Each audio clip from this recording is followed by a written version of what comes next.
आज मैं आपको शनिवार की कहानी सुनाने जा रही हूँ। किसी गांव में एक ब्राह्मण और एक ब्राह्मणी रहते थे।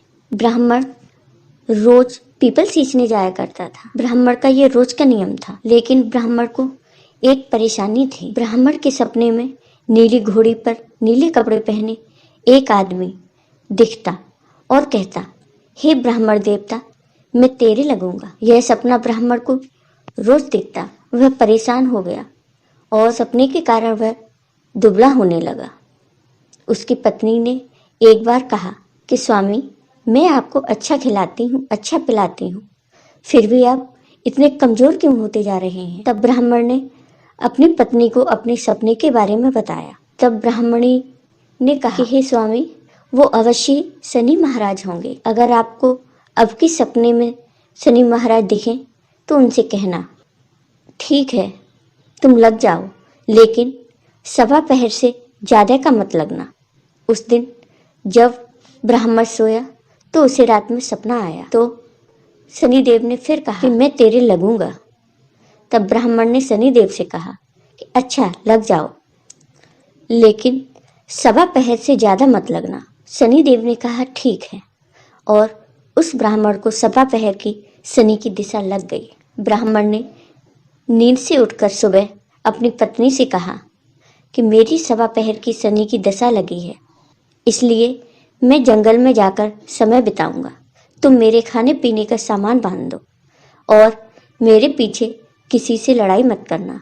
घर में बैठी रहना, बच्चों को भी कहीं जाने मत देना, और इस सवा पहर में कोई तुम्हें गाली भी दे तो सुनकर रह जाना।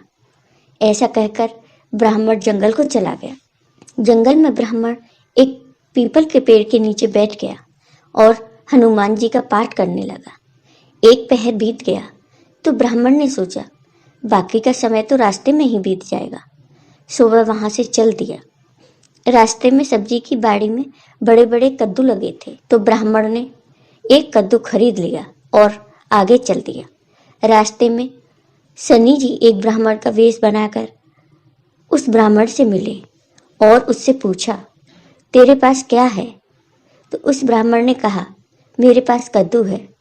तब शनिदेव ने कहा, दिखाओ। जब ब्राह्मण ने चादर खोली तो देखा कि उसमें तो राजकुमार की खून से भरी मुंडी है। शनि जी ब्राह्मण को राजा के पास ले गए और कहा, राजा जी, आपके कुंवर की हत्या इस ब्राह्मण ने की है। इसके पास जो चादर है उसमें कुंवर का कटा हुआ सर है। राजा ने कहा, मुझे मत दिखाओ, मैं नहीं देख पाऊंगा, इसे सूली पर चढ़ा दो। यहाँ हाहाकार मच गया। ब्राह्मण को सूली पर चढ़ाने लगे तो उससे पूछा गया, कोई आखिरी इच्छा हो तो बताओ। पहले ब्राह्मण ने सोचा, यदि किसी प्रकार कुछ समय तक के लिए फांसी रुक जाए तो शनि की दशा का सवा पहर पूरा हो जाएगा। यह सोचकर उसने कहा, भाई, मैं बचपन से नित्य बालाजी की कथा कहता या सुनता हूँ। आज मरने से पहले अंतिम बार कथा कह लेने दो। फांसी देने वालों ने उसकी आखिरी इच्छा पूर्ण होने तक फांसी नहीं दी। कहानी कहते कहते सवा पहर पूरा हो गया। शनि की दशा के टलते ही राजा का कुंवर शिकार खेलकर लौट आया। कुंवर को लौटता देख राजा एक तरफ खुशी से झूम उठा और दूसरी तरफ इस डर से कांप उठा कि यदि उस निर्दोष ब्राह्मण को फांसी पर चढ़ा दिया होगा तो ब्राह्मण हत्या का दोष लगेगा। राजा ने 2-4 घुड़सवारों को दौड़ाया और ब्राह्मण को आदर सहित दरबार में लाने का हुक्म दिया। ब्राह्मण राज दरबार में उपस्थित हुआ तो राजा ने क्षमा याचना मांगते हुए कहा, आपके बगल में जो चादर है उसे खोलकर दिखाओ। राजा की आज्ञा अनुसार ब्राह्मण ने चादर खोली तो उसमें कद्दू था। तब राजा ने ब्राह्मण को बहुत सा धन दिया और पूछा, हे ब्राह्मण देवता, इस सब के पीछे क्या रहस्य है? तब ब्राह्मण ने राजा को बताया कि मुझे सवा पहर की शनि की दशा लगी थी, इसलिए ये सब हुआ। राजा ने कहा, शनि की दशा किस प्रकार टलती है? तब ब्राह्मण ने कहा, राजा या सेठ को लगे तो काला हाथी या काला घोड़ा दान करें, गरीब को लगे तो पीपल की पूजा करें, लेकिन पूजा करें तब बोले, साचा शनिश्चर कहिए, जाके पांव सदा ही पड़िए।